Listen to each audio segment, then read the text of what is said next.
안녕하세요. 안녕하세요. 수업 다 끝나고 온 거죠? 네. 아, 피곤하겠네요.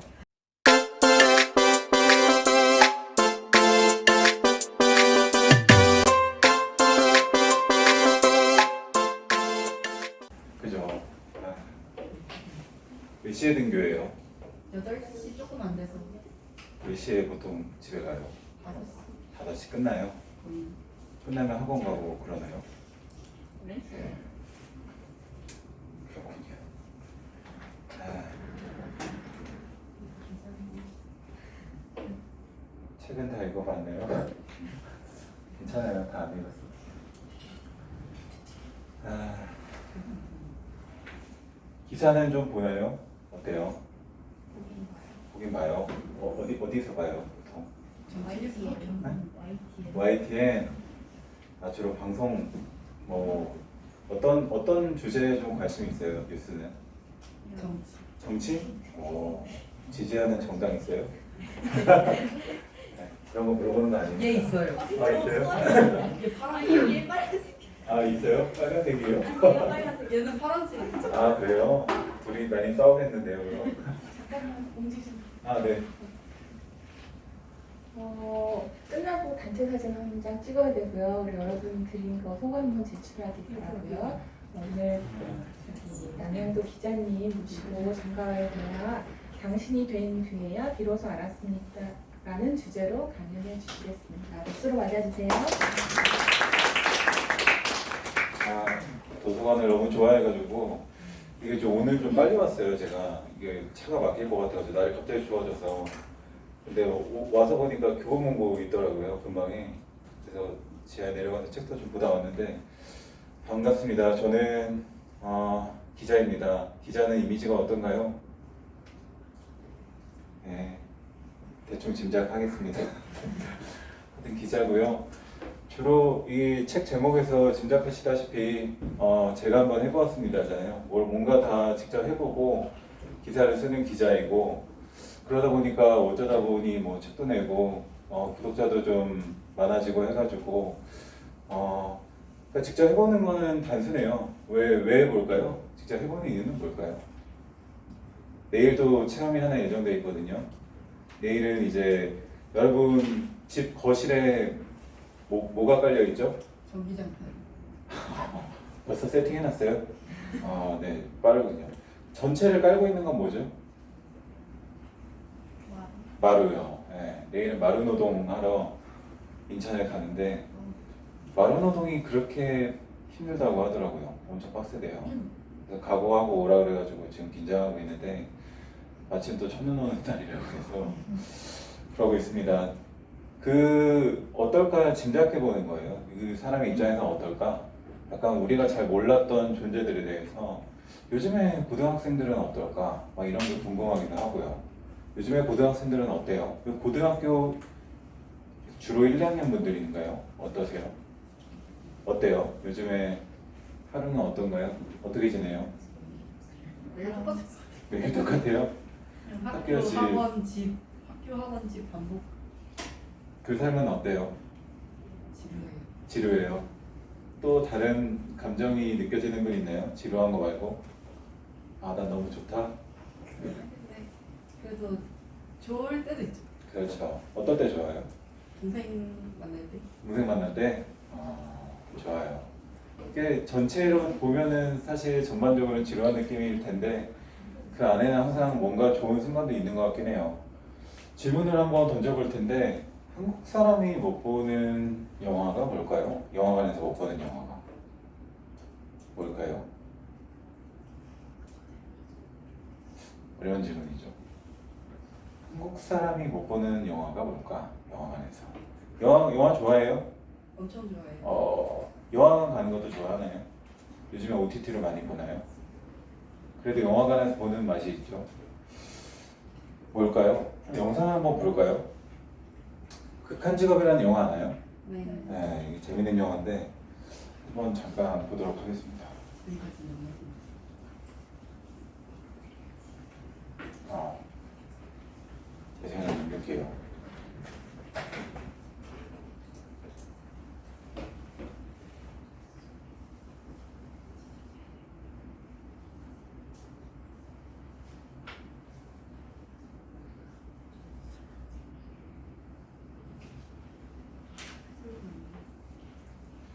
어떤 장면이 재밌는지 한번 맞춰봐요.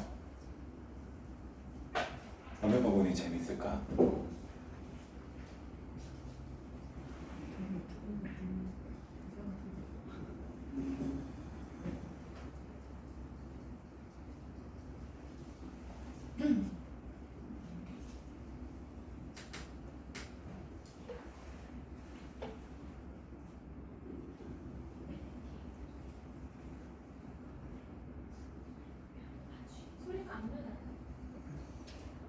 아, 네. 체험을 하고 있습니다. 체험을 한번 하고 있는 건데요.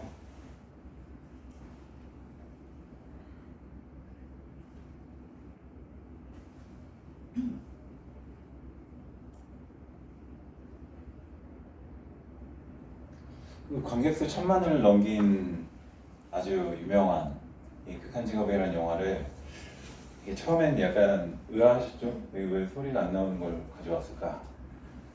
어떤 체험을 한 걸까요? 우리가 한국 사람이 못 보는 영화 이제 좀 맞출 수 있나요? 무서운 거. 네. 또 뭘 체험해 본 걸까요? 시각장. 아, 청각장. 네, 맞습니다. 청각장애인이 못 보는 영화는 뭘까요? 한국 영화입니다. 네. 한국 영화 왜 못 보죠? 자막이 없어. 네. 한국 영화는 당연하게도 자막이 없죠.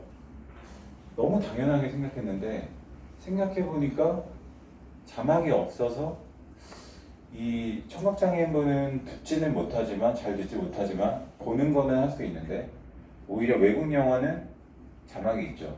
그러니까 볼 수 있는데 제가 취재하면서 처음 알았던 게 한국 영화를 못 본다고 이야기를 하시더라고요. 그러니까 이렇게 1000만이 넘는 재밌는 영화도 이 상태로 보면 어때요? 재밌었나요? 재밌었던 분 있나요? 나는 괜찮았던 것 같은데 왜 이런 분 있나요? 네, 한번 소리를 켜고 다시 한번 보겠습니다. 이게 어떤 부분이 재밌었는지 이제 좀 아실 수 있을 거예요.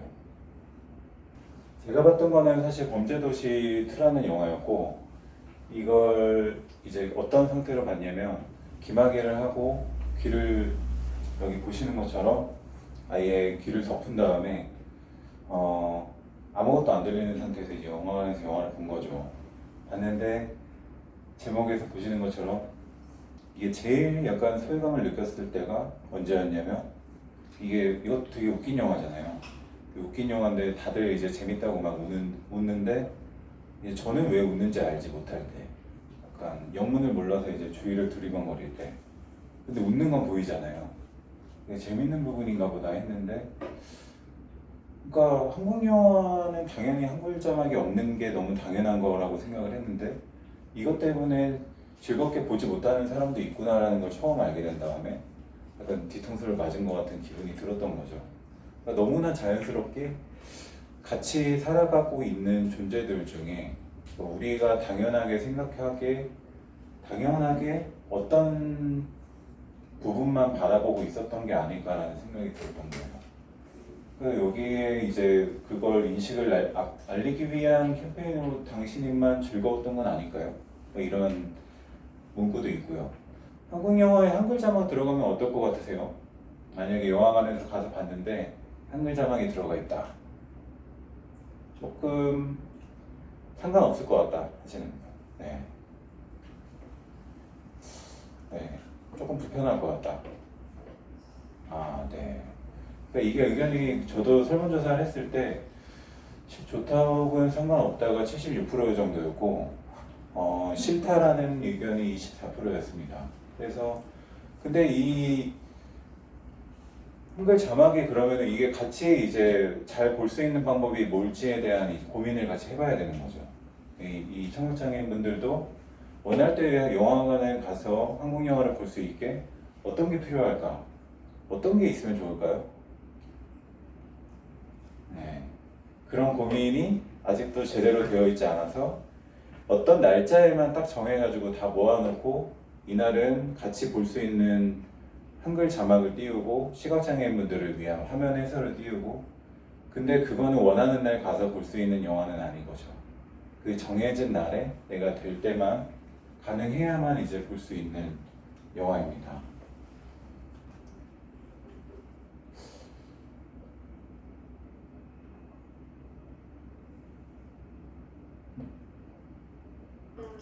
에 대해서 말씀드리려고 하는데요. 이게 근데 우리가 청각장애인이 되어 청각장애인이라고 생각하면은 사실 우리는 대부분 비장애인이 주되는 사회를 살고 있으니까 되게 멀게 느낄 수 있는데 생각보다 그 경계가 멀지 않다라는 거를 좀 어떤 한 영상을 통해서 보여드리고 싶은데 이분이 청각장애인이 어떻게 됐는지를 이제 설명하는 내용인데 잠깐 보겠습니다. 있는지에 대해서 말씀드리려고 하는데요.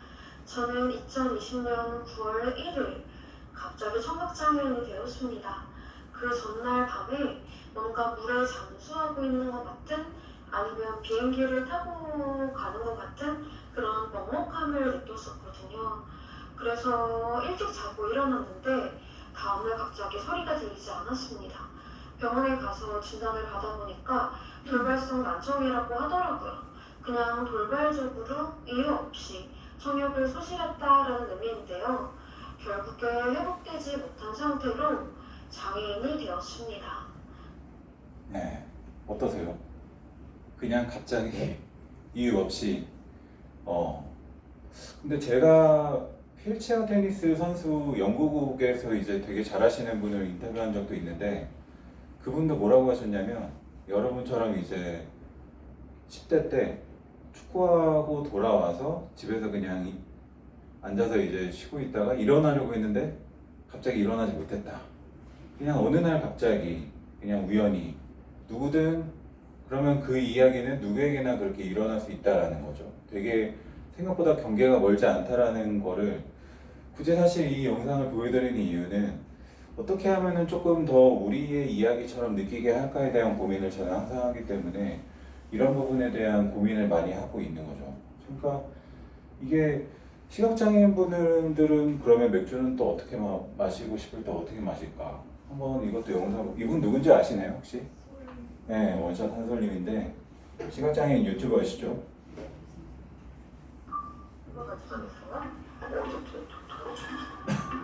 이게 잘안 만져지시나 봐요, 보니까. 여기를 이렇게 했으니까 토건이 좀 닿아야 되는데 면적이 은유랑 써야 돼.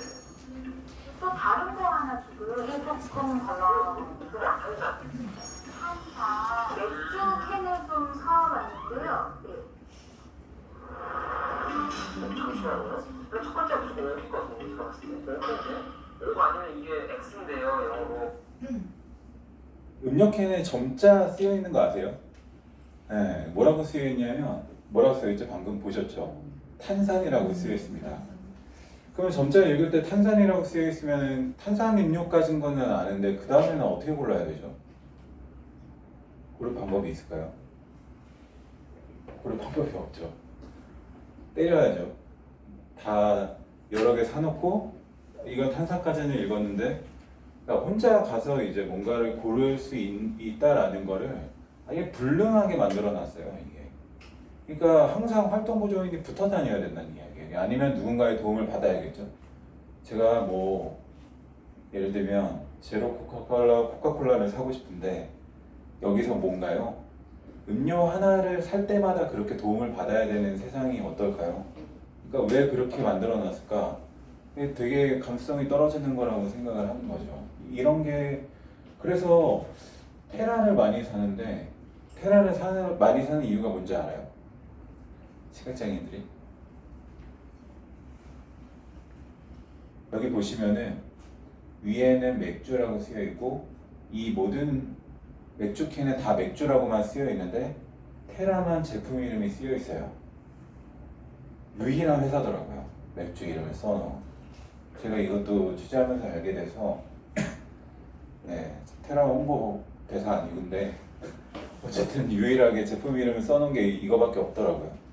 이 기사가 나온 다음에 카스맥주 관계자가 댓글을 달았는데 자기 회사의 제품에도 점자를 써놓게 하겠다고 댓글을 단 걸 보고 되게 뿌듯함을 느꼈던 기억이 납니다. 상상이 안 가죠, 생각보다. 우리는 눈으로 보고 그냥 보고 살면 되니까 사실 이런 부분에 대한 고민을 많이 안 한다고 생각을 합니다. 그러니까 서로 다른 존재에 놓여 있는 위치에 있는 사람에 대한 공감이 별로 없다고 생각해요. 그래서 아까도 이제 여러분한테 여쭤봤던 이유는 요즘에 고등학생의 삶은 어떨까 한번 저도 이제 여러분의 삶을 좀 알고 싶었던 것 같아요. 좀 지루하다. 근데 그 지루하다 안에는 또 얼마나 많은 이야기가 있겠어요. 고등학교 3학년 학생도 오늘 왔다고 했는데 제가 수능 보는 체험도 한번 했었거든요. 2002년도에 수능을 봤습니다. 몇 년생이죠, 여러분이? 네. 말문이 막히는군요. 네, 괜히 물어봤다 싶고. 하여튼 20년 만에 2022년 수능을 한번 다시 봤어요. 풀어본 적 있나요? 혹시 22년도 수능? 아직 안 풀어봤어요. 이 접사를 봤더니 접수 받으시는 분이 저랑 동갑이더라고요, 나이가. 그래서 되게 시간이 많이 흘렀구나 느꼈는데 수험표도 받아가지고 사진도 찍고 국어 영역 뭐 해가지고 좀 많이 바뀌었더라고요. 예전에 언어 영역 막 이랬는데 문제집도 풀어보고 해가지고 시험 한번 잘 봐야지 하고 이제 오랜만에 넘기는 문제집도 풀고 해서 갔습니다. 수능 시험장에 도착해서 이제 아내가 도시락도 싸줬어요. 싸줘가지고 잘 보고 올게 하고 이제 가서 첫 지문을 이제 이렇게 받았는데 익숙한 비문학 지문이죠. 읽어본 분 있나요? 정립, 반정립, 종합. 잠깐 읽어볼까요? 변증법에 대한 내용인데 변증법 알아요? 이게 국어 영역 초반에 이 지문이 나왔는데 머리가 아프더라고요. 이게 처음에. 그래도 기자인데 국어는 좀 잘 봐야 되는데 큰일 났네. 이게 진땀이 나기 시작했는데 일단 문장이 어려워요. 보면 변증법은 대등한 위상을 지니는 세 범주의 법률이 아니라 대립적인 두 범주가 조화로운 통일을 이루어가는 수렴적 상향성을 구조적 특징으로 한다. 무슨 말인지 알겠나요? 이게 이런 걸 이제 잘 봐야 되는 거죠. 여러분이 이제 막 이렇게 지문을 변별력을 아마 한다고 이렇게 낼 텐데 그리고 이 밑줄 그어놓고 여기서 문제가 들어가겠죠. 진땀이 나더라고요. 안 읽히는 거예요. 문장이 너무 안 읽힌다. 저는 기자여서 특히 안 읽히는 문장 되게 싫어하거든요. 막 모두가 다 이해가 되는 글을 써야 되기 때문에 여기까지 읽고 다시 앞으로 가서 또 읽고 이게 무슨 말일까? 그래서 막 계속 보다가 이제 수험표 뒤에 가채점도 이렇게 했어요. 몇 점인지 보이나요? 네, 일부러 조그맣게 해뒀는데요. 비밀입니다. 네, 비밀이고요. 짐작하신 것처럼 뭐 그렇게 잘 보진 않았는데 이 교실 안에 풍경을 보고 싶었던 것 같아요. 이 수능 출제위원장님이 이게 끝나고 와서 보니까 그 출제 경향에 대한 난이도에 대한 이 기사가 나왔더라고요. 수학 국어가 근데 쉬웠다. 근데 어렵다는 수험생들이 너무 많아서 당황했다. 이렇게 말씀을 하셔가지고 제가 기사에 화나요 버튼을 하나 눌렀고 댓글도 좀 달았는데 좋은 댓글은 아니었겠죠. 네, 화나더라고요. 이거 풀어보셨나?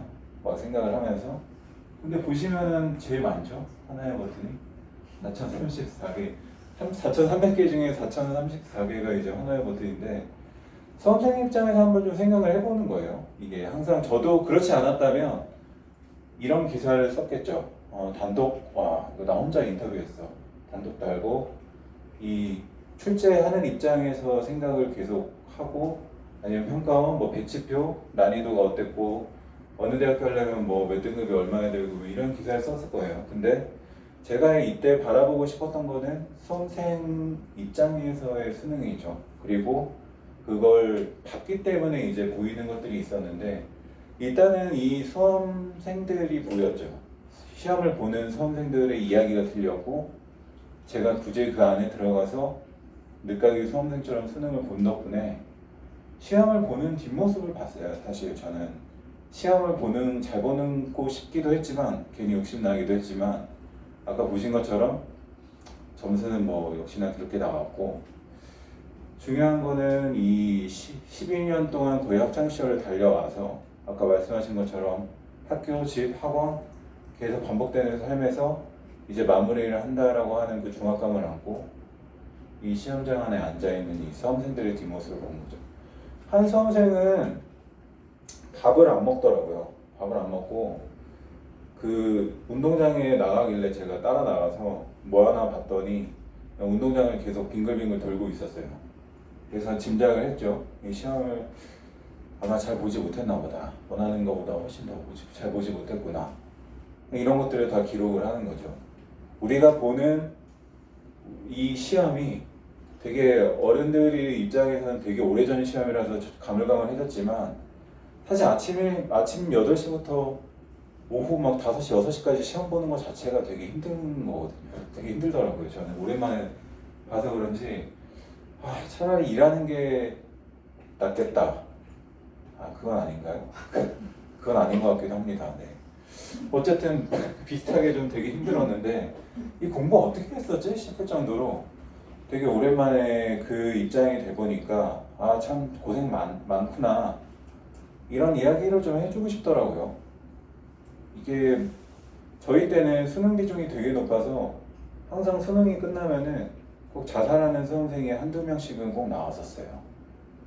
진짜 한 70-80%가 거의 수능 비중이었거든요. 그거 망하면 아무리 뭐 내신 관리 잘하고 뭐 하고 해도 진짜 좀 원하는 대학 못 가는 그 인생이 끝났다고 생각을 하고 그냥 다 그렇게 선택을 하는 게 되게 지나고 나서 보니까 되게 안타까워서 제가 이 기사에다가 독자들에게 요청을 한 게 뭐였냐면 이미 수능을 다 본 입장에서 수험생들한테 해주고 싶은 이야기가 있나요? 라고 물어봤어요. 각자 얼마나 다 다양한 영역에서 다양한 연령대에서 다양한 삶을 경험한 사람들에게 이제 와서 돌이켜보면 수능은 여러분에게 어떤 의미였는지 지나고 나서 좀 듣고 싶은 얘기가 있었는데 좋은 이야기가 많이 나오더라고요.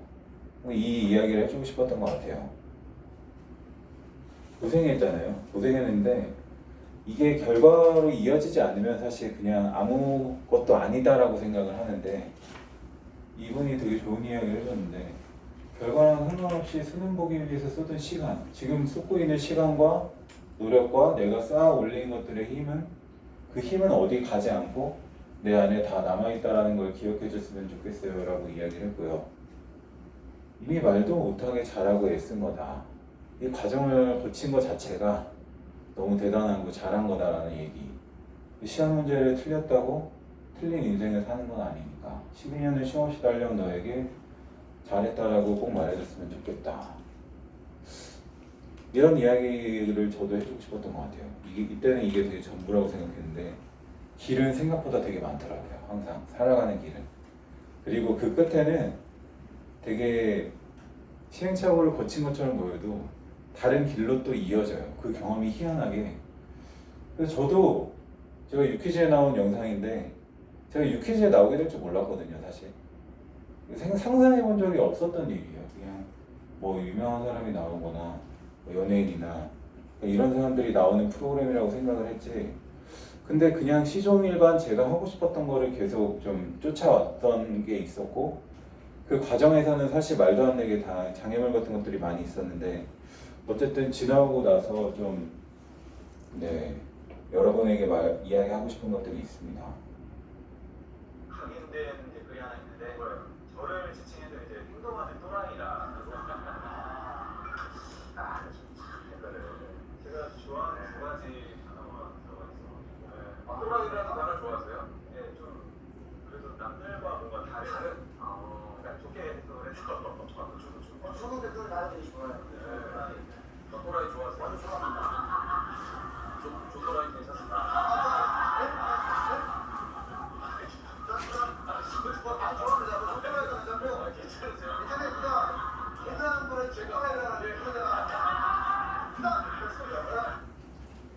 네, 조세호 씨는 안 괜찮으신 것 같은데 어쨌든 사람들의 삶을 체험하고 행동하는 또라이라는 댓글을 예전에 누가 기사 댓글에 남겨주신 적이 있어가지고 사실은 이게 되게 제 방식이다, 저를 잘 표현해주는 말이다 라고 생각을 했어요. 누가 뭐래도 그냥 이상하게 뭐 체험을 뭐 그렇게까지 하느냐라고 이야기를 해도 저답게 그냥 해온 결과가 희한하게 좀 뭔가 결과를 위해서 해온 건 아니거든요. 근데 지금 이게 제 네이버 기자 페이지인데 네이버에서 기자 페이지를 구독할 수 있거든요. 여러분도 제 거를 한 번씩 눌러주실 수 있어요. 네. 구독할 수 있는데 제가 네이버 전체 언론사 기자 중에 구독자가 제일 많습니다. 네. 자랑하려고 하는 거고요. 스스로 구독과 응원도 하고 있어요. 누른 거 보이시죠? 비교해서 말씀드리면 저희 상사도 기자 페이지가 있는데 64명이죠. 네. 응원이 56명인데 제가 하나 눌러드렸어요 예전에. 그랬는데 구독은 안 해주시는. 그럴 순 없죠. 네. 그건 냉정한 세계인 거니까 대신 이렇게 익명으로 보호 처리를 해드렸습니다. 모르시니까 비밀로 해드리고요. 체얼리즘이라는 기획은 그래서 뭔가 제가 동떨어진 존재의 삶을 경험을 하고 그 사람의 입장에서 생각을 하고 알려주면은 보는 동안만이라도 좀 간접적으로 체험하는 것 같은 기분이 들게 하고 싶었던 것 같아요. 그래서 뭔가 우리 사회의 많은 문제들이 저는 역지사지가 잘 안 되기 때문에 발생하는 것들이라고 생각을 합니다. 이 사람의 입장에서 어떨까를 이해하고 좀 공감만 하고 관심만 있어도 심지어는 하다못해 바라보기만 하고 싫어하지만 않아도 굉장히 많은 문제들이 해결될 거라고 생각을 하거든요. 2018년 여름부터 이제 체얼리즘을 시작하게 해오고 있는데 언제 끝날지 모르겠어요. 근데 마지막 체험은 제가 정해뒀습니다. 뭘까요?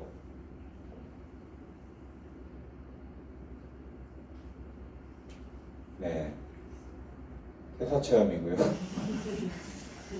이 기사 예약하고 회사 떠나는 게 제 꿈입니다. 네, 이 짤 유명한 거 아시죠? 네, 모든 굴레와 속박을 벗어 던지고 모두의 꿈인가요? 그래서 오늘 여러분에게 말씀드리고 싶은 거는 그냥 마음만 있으면 다 들을 수 있는 내용이에요. 그래서 홀로 견뎌온 당신이 된 뒤 비로소 알게 되는 것들이라고 했는데 각자가 각자의 삶에서 혼자 견디는 부분들이 있을 거라고 생각을 하고 저는 그런 것들이 좀 사회의 공동체 같은 것들이 좀 회복이 돼서 잘 연결이 됐으면 좋겠다는 생각을 합니다. 너무 외로운 것 같아요. 각자의 삶이. 진짜 이야기할 때가 사실 생각보다 마땅치 않고 영국에서는 최근에 고독부라는 부처가 새로 만들어졌다고 합니다. 앞으로는 저는 외로움이 되게 중요한 화두가 될 거라고 생각을 해요. 고독을 담당하는 중앙부처가 만들어졌다는 게 놀랍지 않나요?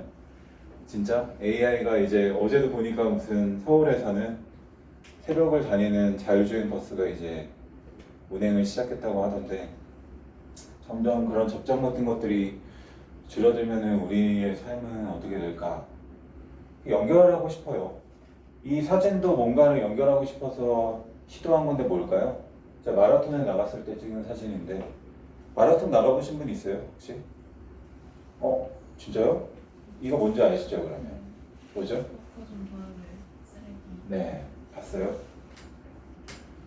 쓰레기가 얼마 전에도 기안84가 달리기 하는 거 보셨나요? 뉴욕 마라톤에서도 엄청나게 많은 일회용컵 쓰레기가 나오는데 제가 텀블러를 들고 마라톤을 하프 마라톤을 만주했습니다.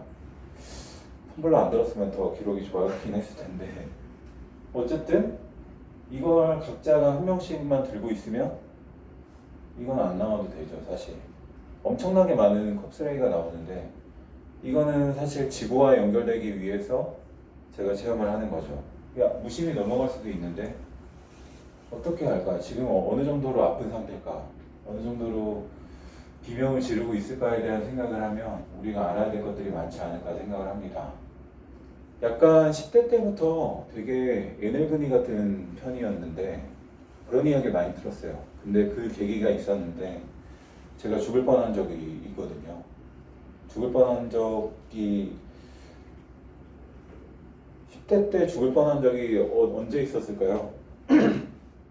그냥 아파트 걸어가고 있었는데 걸어가는데 누가 중간에 위에서 짱돌을 던졌어요. 근데 제 바로 앞에 떨어졌거든요. 이 주먹만한 돌이었는데 가끔 뉴스에 그런 거 나오죠. 이 누가 위에서 애들이 장난으로 던진 돌에 누가 맞아서 숨졌다. 그게 제 피해자가 제가 될 뻔했는데 진짜 운 좋게 살아남았습니다. 근데 딱 한 발자국 차이였어요. 중력 가속도가 얼마죠? 9.8m/s 제곱으로 점점 더 가속도가 붙어서 무게에 비례해서 이제 떨어지죠.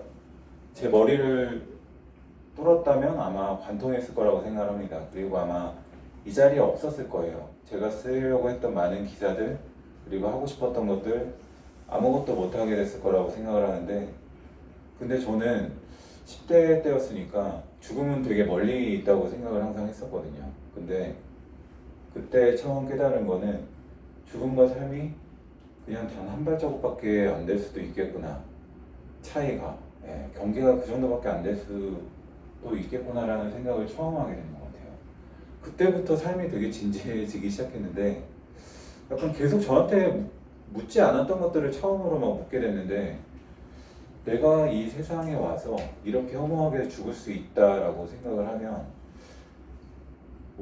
갑자기 그럼 뭘 위해서 살아야 할까? 갑자기 시간이 되게 유한하게 느껴지고 내가 뭘 가져갈 수 있을까? 뭘 남기고 갈 수 있을까? 막 이런 것들을 생각하게 됐던 것 같아요. 죽을 때 가져갈 수 있는 거 있어요? 돈 가져갈 수 있나요? 못 가져가죠. 뭘 가져갈 수 있을까를 막 생각하다가 그 다음에는 뭘 남기고 갈 수 있을까라는 생각으로 자연스럽게 좀 바뀌더라고요. 그래서 뭘 바꿀 수 있을까? 뭘 남길 수 있을까? 그래서 제가 남기자가 되었는데요. 죄송합니다. 넘어갈게요. 그 시간의 밀도를 항상 고민을 많이 합니다. 이 시간도 언젠가 끝난다라는 생각을 되게 항상 하고 살아요. 근데 그 우울하게 막 생각하는 게 아니고 어떤 존재와의 시간도 언젠가는 끝나기 때문에 이 순간을 잘 써야지 라는 생각을 되게 많이 하는 것 같아요. 그래서 제 반려견 이름이 또리인데 말티즈고 제가 원래 처음에 키운 반려견 이름은 아롱이였어요. 반려견 키우는 학생 있나요? 한 분 또 있어요? 없어요? 반려견 이름이 뭐예요? 테리예요. 테리? 몇 살이에요? 이제 4살. 또리 4살 때 같이 체험한 내용인데, 제가 아롱이가 떠난 다음에 아롱이가 17살에 떠났는데 그때 처음에 생각했던 게 후회되는 것들이 약간 그런 거였어요. 막 데리고 산책 좀 나가 했을 때 약간 귀찮아했던 거, 막 놀아달라 그러는데 막 놀아주지 않고 모른 척했던 거, 이런 것들이 되게 후회가 많이 남아서 원래는 반려견을 그 아롱이를 보낸 다음에 너무너무 슬퍼서 2번 다시는 안 키우려고 그랬는데 그 아내가 이제 키우던 반려견이 또리였어요. 그래서 근데 얘가 저를 더 좋아하는 거예요, 아내보다.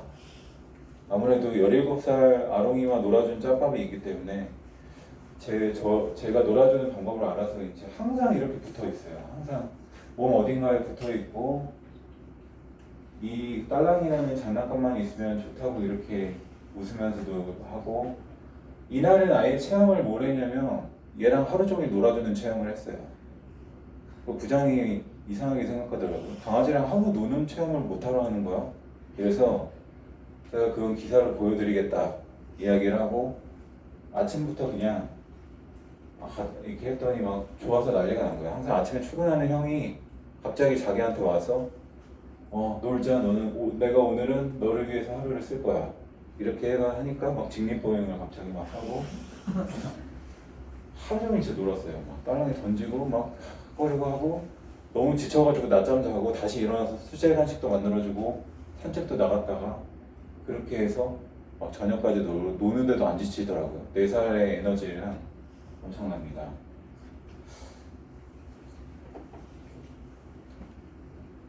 그래서 근데 작년 가을에 또리가 떠났어요. 10살의 나이로 떠났고, 아까 앞에서도 말씀드렸지만 죽음과 삶의 경계가 맞닿아 있다고 했잖아요. 전혀 예상치 못한 순간에 간식을 먹다가 목에 막혀서 그걸 늦게 발견해가지고 허망하게 이렇게 갔죠. 근데 항상 이 순간을 생각했던 것 같아요. 저는 행복과 불안이 양면처럼 되게 붙어 있다고 생각하거든요. 행복할수록 이 행복이 언제 깨질까를 항상 불안해했던 것 같아요. 또리와의 행복도 행복할수록 너무 행복하니까 이 행복이 언제 끝날까를 항상 불안해하면서 그 시간에 되게 집중하려고 노력을 했는데, 그래도 지나고 나니까 이렇게 하루 아무것도 안 하고 놀아준 날이 하루라도 있었다는 것에 되게 감사한 마음이 들었던 것 같아요. 근데 너무 슬퍼했죠, 사실. 지금까지도 너무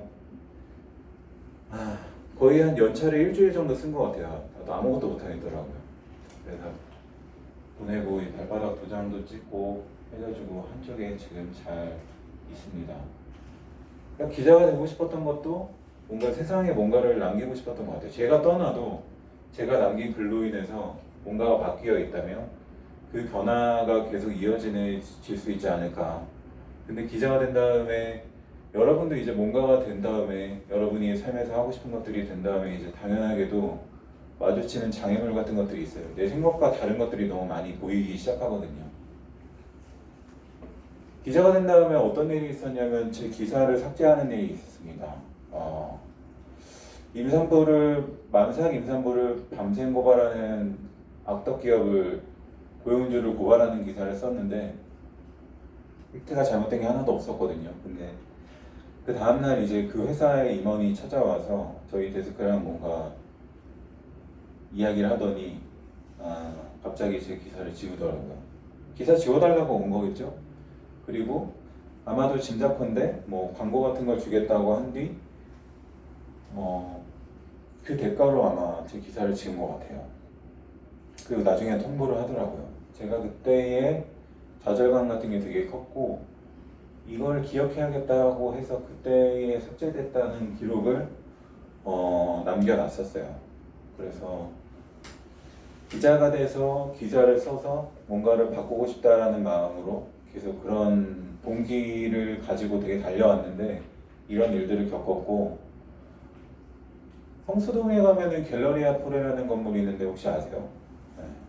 이게 되게 비싼 주상복합 건물인데 처음에 이제 언론에 공개를 할 때 프레스 투어라고 해서 이제 기자들을 다 불러다가 펜트하우스도 보여주고 어떻게 지었는지 뭐 이런 것들을 소개하는 자리인데 거의 펜트하우스가 100억 가까이 되는 비싼 아파트라고 하더라고요. 근데 이 건설사에서 쇼핑백 같은 걸 하나씩 다 기자들한테 나눠주는 거예요. 잘 뭐 써달라고 하는 거겠죠. 근데 집에 와서 보니까 그 쇼핑백 안에 무슨 기념품 같은 게 들어있었는데 기념품인 줄 알았던 게 열어보니까 상품권이 들어있더라고요. 백화점 상품권이 20만 원어치가 들어있었습니다. 놀랍죠? 그 많은 기자들한테 다 뿌린 거예요. 20만 원짜리 상품권을. 밤에 기사 나온 걸 찾아봤는데 레포 기사죠. 이 부동산부 담당 기자들이 보통 가서 쓸 텐데 안 좋은 내용이 진짜 하나도 없더라고요. 그래서 되게 자괴감 같은 게 들었죠. 우리가 왜 이 사람들한테 이걸 받아야 하지? 이게 언론의 독립성을 지킬 수 있는 방법이 될까? 그래서 선배한테 보고했더니 원래 다 그런 거니까 유난 떨지 말고 받아라는 식으로 이야기를 하더라고요.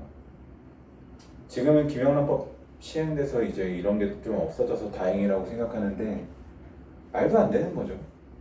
이 집을 사는 사람들한테 정보를 줘야죠. 어떤 집이었는지를 알려줘야 되는데 그냥 잘 되라고만 쓰는 게 그게 기자의 역할일까요? 이런 게 너무 많죠. 유착관계가 독립되어 있는 언론이 거의 없다고 보시면 됩니다. 아까 보시는 것처럼.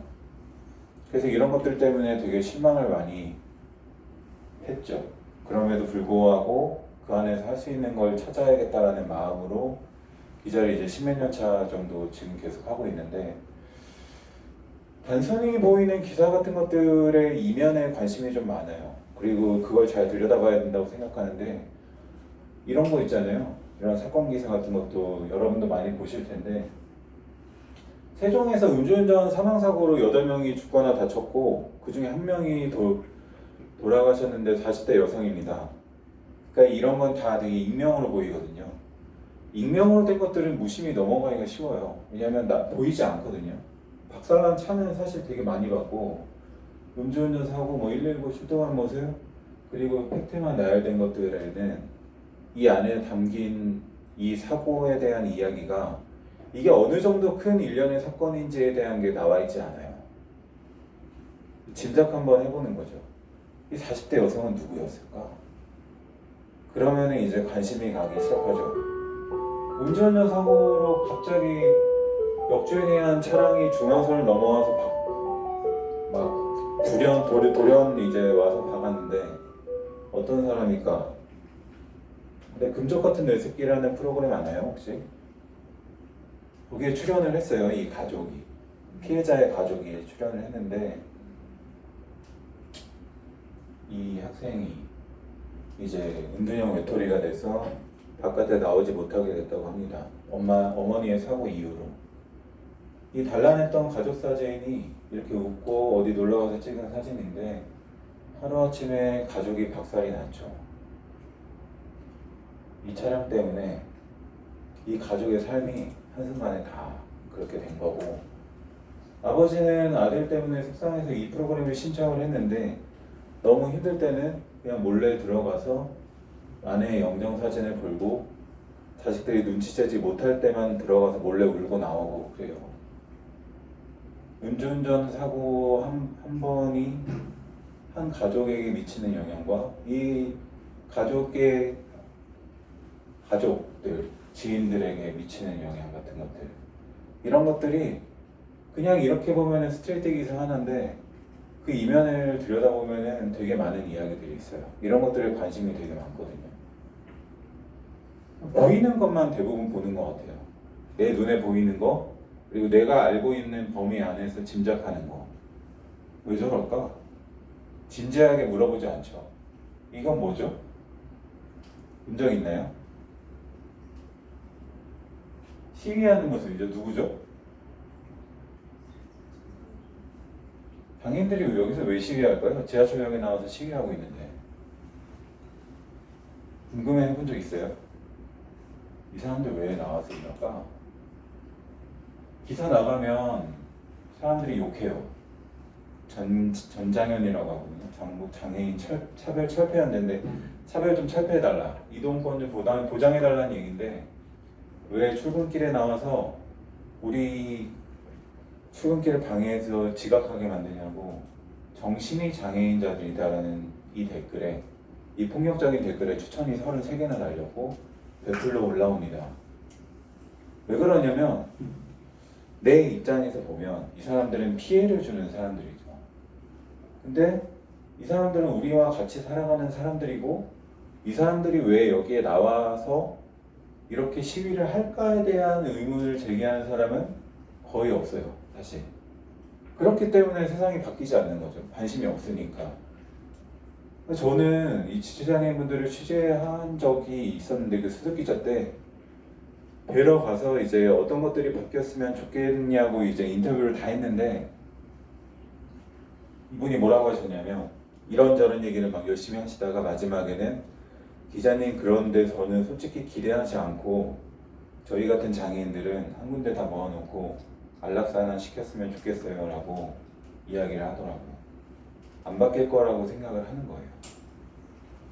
이분들 이렇게 나와서 얘기한 게 이렇게 과격하게 시위한 게 사실 몇 년 안 되고 그 전에는 계속 요구만 했었어요. 20년 넘게 계속 이동권 보장해달라고 얘기를 했는데 안 들어주니까 이렇게까지 하는 거예요. 사실은. 근데 기사를 쓰면 보질 않아요.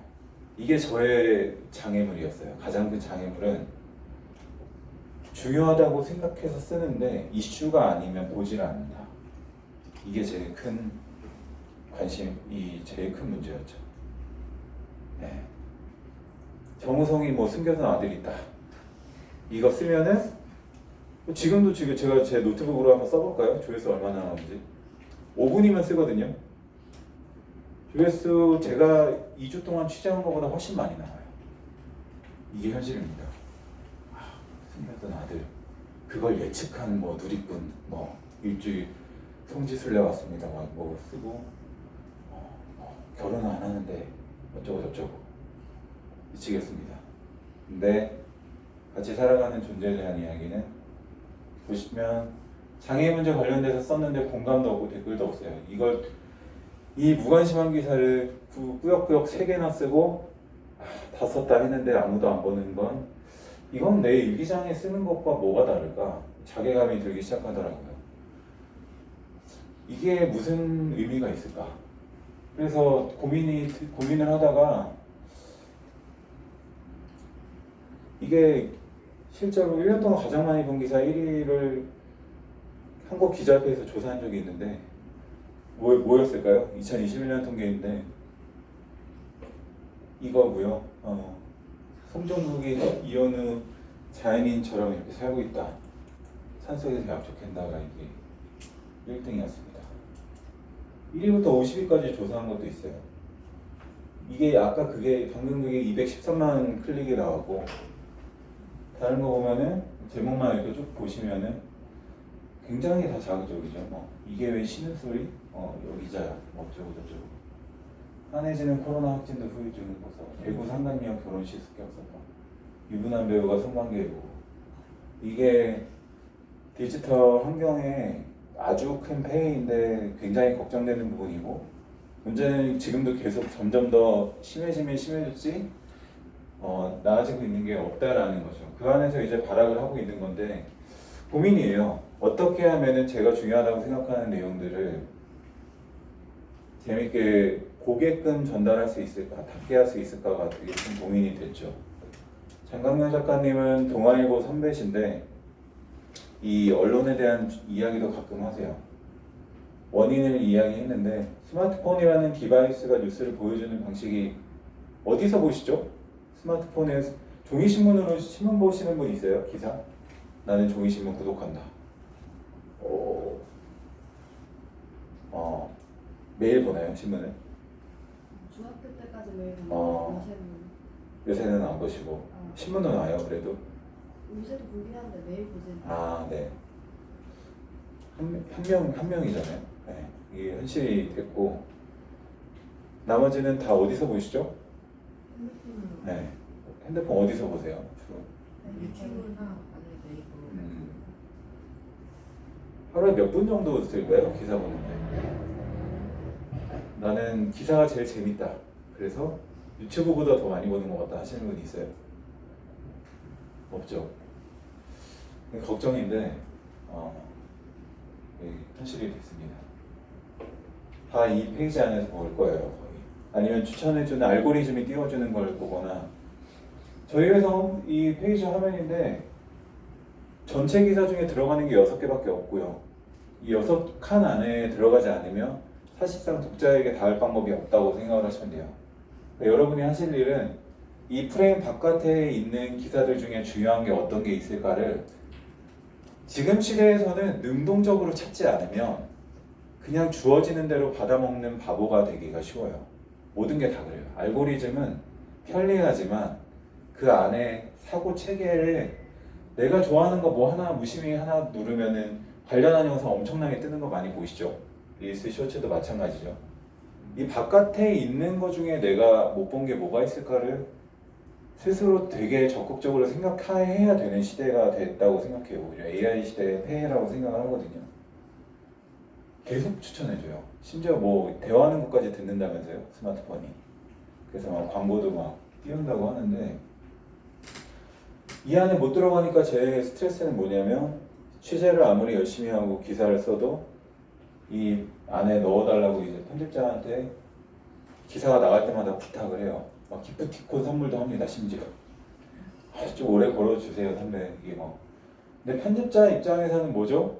조회수가 잘 나오는 걸 걸어야 되니까 그 고충도 너무 이해를 하죠. 그렇지만 대부분의 기자들이 이렇게까지는 안 할 거예요. 근데 제가 이렇게 하는 이유는 저는 정말 중요한 내용이기 때문에 정말 잘 알려야 되는데 여기서 나가면은 방법이 없으니까 이제 이렇게 애걸복걸 하는 거죠.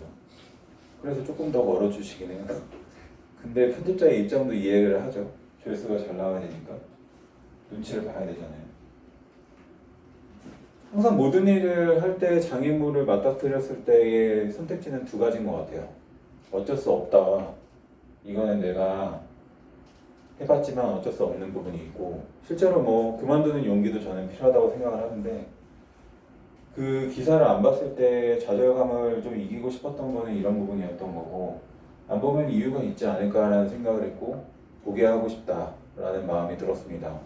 여러분도 앞으로 그런 경험을 하실 거예요. 이유가 있지 않을까? 이 프로스트에 가지 않은 길이죠. 두 가지 길은 정말 다른 길일 거라고 생각을 하고, 저는 좀 더 힘든 길을 선택했던 것 같아요, 사실. 왜냐하면 기사 마감은 어쨌든 계속 하는 건데, 그래도 보게 하는 걸 찾고 싶어서 방법을 이제 고민을 했는데, 그 시작은 항상 소비자의 입장에서 생각을 해야 되죠. 모든 기업의 마케팅과 UI, UX라고 하죠. 사용자 입장에서의 항상 어떨지를 고민을 하는 이유가 이건 모든 영역에서 적용되는 것 같아요. 기자들이 고민하지 않았던 게 뭐였냐면 독자들이 어떻게 기사를 보는가, 어디서 기사를 보는가, 어떤 사람들이 보는가. 제품도 마찬가지죠. 그 분석을 엄청나게 하거든요. 타겟팅을 엄청 해요. 누가 소비자일까? 연령대는 아침에 언제 일어나서 뭘 보고 뭘 마시고 어딜 다니고 이런 것들을 엄청 분석하는데, 언론사는 그냥 지금까지는 그냥 전달만 하면은 알아서 많이 보는 구조가 됐다 보니까 이런 고민을 안 하고, 저는 고민을 했어요. 어떻게 볼까? 지하철 버스 같은 데서도 계속 유심히 봤죠. 제목을 보고 사진을 본 다음에 왜 이렇게 길어? 막 길면 막 이렇게 넘어가죠. 그 다음에 댓글은 또 봐요. 댓글을 보더라고요. 순공감 순으로 해가지고 댓글은 뭘까? 이런 식으로 소비를 하는 걸 보고 이걸 쪼개서 생각을 해야겠다는 생각이 들었던 거죠. 단계별로 다 고민해야겠구나. 이 제목은 뭐 어떻게 달아야 되겠다. 사진은 뭐 나와야 되고, 사진 설명은 뭐가 어떻게 붙여야 되고, 진짜 절박한 마음으로 고민을 할 수밖에 없었던 거는 제가 알려야 될 내용이 그만큼 중요한데 관심이 많은 부분이 아니기 때문에 그만큼 고민이 더 많이 필요했던 거죠. 그래서 이때는 뭘 했냐면 휠체어를 아예 빌려서 탔어요. 휠체어 타보신 분 있나요? 혹시? 목발 저어본 분 있어요? 이 불편함에 대해서 저도 잘 모르기 때문에 한번 두 가지를 한번 시험해보고 싶은데, 하나는 어차피 그동안 했던 방식으로 기사 쓰면은 보지 않으니까 그 방법은 그만해도 되겠다. 이게 하나가 있었고, 어쨌든 다른 방법으로 시도해야 된다가 하나고, 두 번째는 이 휠체어를 타고 내가 평상시에 다니는 곳을 똑같이 다녔을 때 어떤 광경이 펼쳐질까가 좀 궁금하더라고요. 첫 번째 느꼈던 거는 이때가 겨울이었는데 올라타자마자 처음 느꼈던 게 바닥의 질감이었어요. 바닥의 질감을 느낄 일이 딱히 없죠. 걸어 다닐 때는. 근데 바닥이 울퉁불퉁하거나 되게 한쪽으로 경사가 져 있거나 이렇게 해서 그냥 평범하게 굴리기도 어렵고, 가게 같은 데 들어갈 때 뭐 점심 먹을 때도 뭐 점심을 뭐 먹을까 막 고민하잖아요. 여러분 급식 주로 드시겠지만 주말이나 이럴 때도 뭘 먹을까 고민할 텐데 뭘 먹을 수 있을까로 질문이 바뀌더라고요. 왜 그러냐면 들어갈 수 없는 가게가 절반이 넘었기 때문이에요. 뭐 계단으로만 돼 있거나 에스컬레이터나 계단으로만 이렇게 연결돼 있으니까, 이런 부분들을 겪으면서 이제 지체장애인분들이 하루 같은 것들이 짐작이 가고, 아까 말씀하신 분 있잖아요. 존엄사를 시켜달라고 이야기를 했던 그 절박함에 대해서 조금은 짐작을 하기 시작했던 거죠. 기사를 썼어요. 그래서 많이 봤을까요? 이 기사는? 네. 댓글 350개가 넘게 달린 게 보이시죠? 이 기사는 정말 장애인 문제와 관련된 기사는 정말 안 보는데 이 기사는 정말 많이 봤어요. 추천 베풀이 2,100개씩 달린 거 보이시죠? 하루 종일 시사 랭킹 1, 2위에 올라가 있었어요. 제가 보고 되게 좋았죠. 바로 이게 기자 정신이지. 그런 칭찬도 있고. 자랑하려고 가져왔는데 이게 중요한 게 아니고, 좋았던 거는 내가 안 될 거라고 생각한 거 안에 되는 방법이 있구나라는 걸 알았던 게 되게 좋았던 것 같아요. 그리고 그거는 저한테 너무 중요한 거였기 때문에 제가 이 일을 하는 중심 생각이 사람들이 많이 보지 않는 걸 알리는 게 제가 이 기자를 하고 싶었던 이유였기 때문에 이런 부분에 대한 걸 이제 사람들이 생각하고 댓글을 달죠. 여자친구가 휠체어를 타는데 어떤 문제들이 있는지를 이제 같이 공유하고 이야기를 할 수 있게 되는 거잖아요. 그래서 다시 이 시위하는 현장을 보면은 이분들의 모습이 이제 다르게 보이고 혐오하는 건 되게 쉬워요.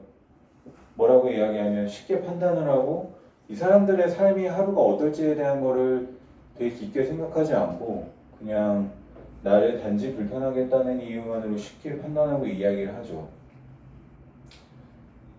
10년이 지난 다음에 똑같은 체험을 했는데 바뀐 게 거의 없었어요. 진짜 지겹게 바뀌지 않습니다.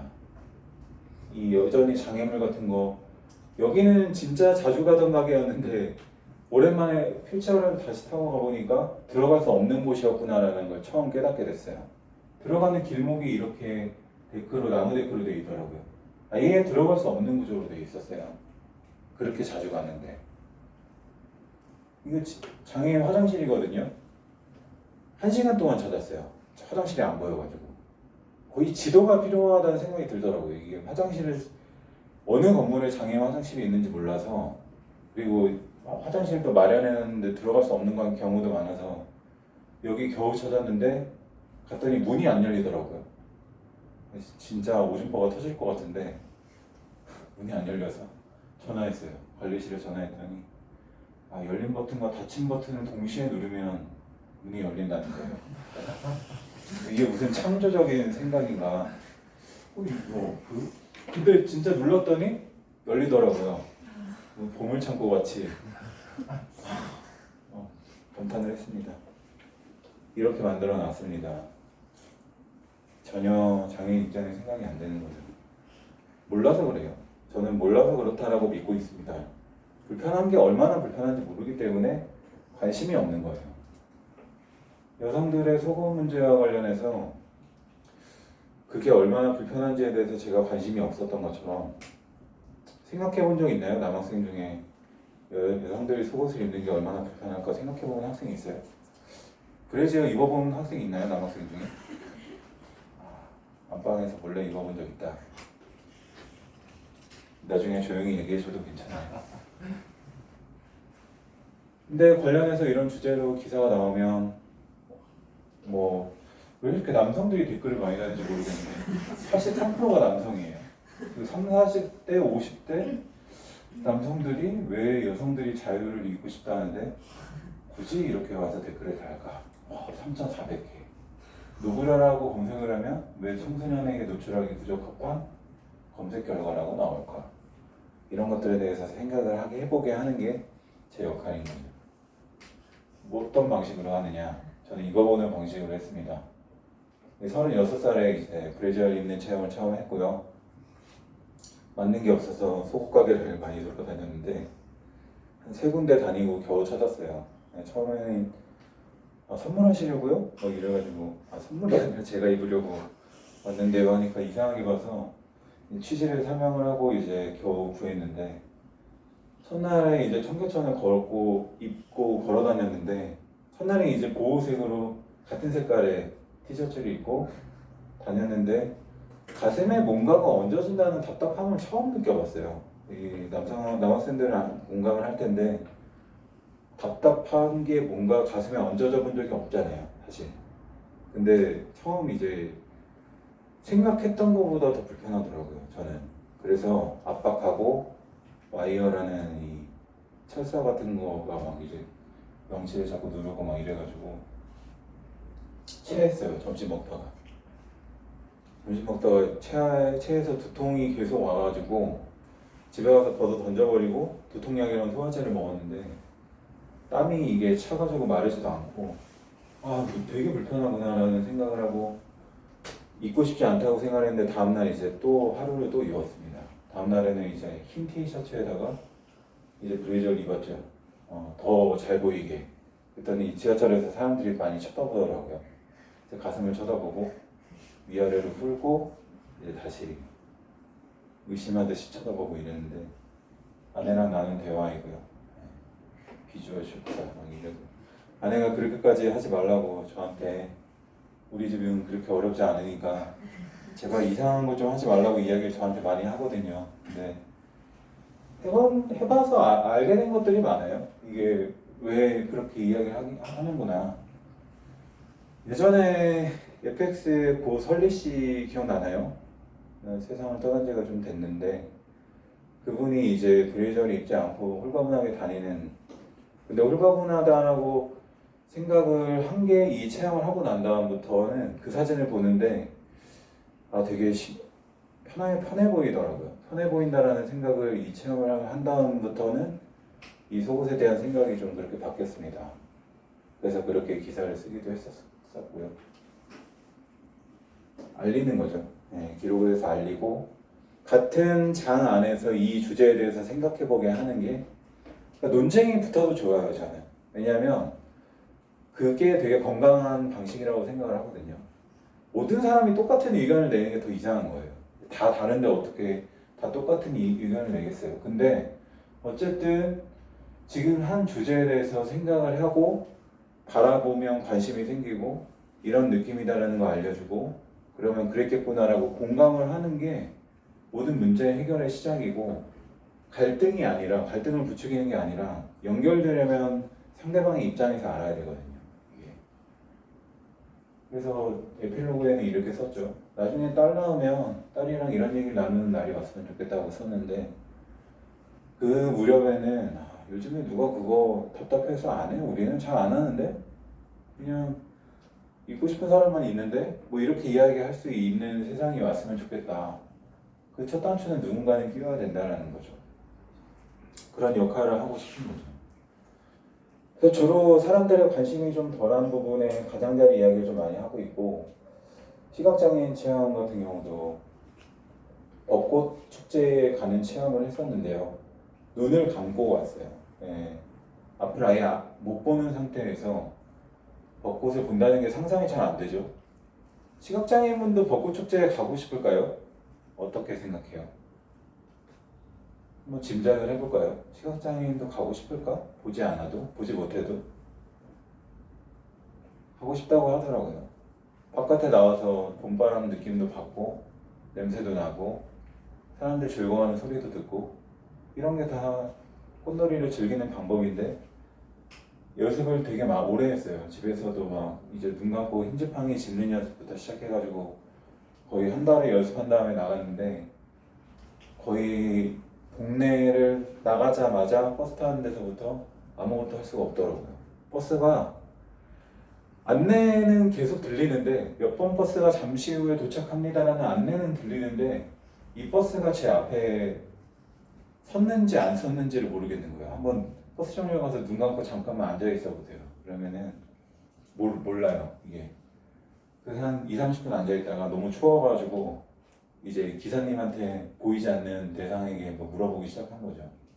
이게 몇 번 버스예요? 몇 번 버스예요? 계속 물어보고 다니고 체험하다가 울었어요.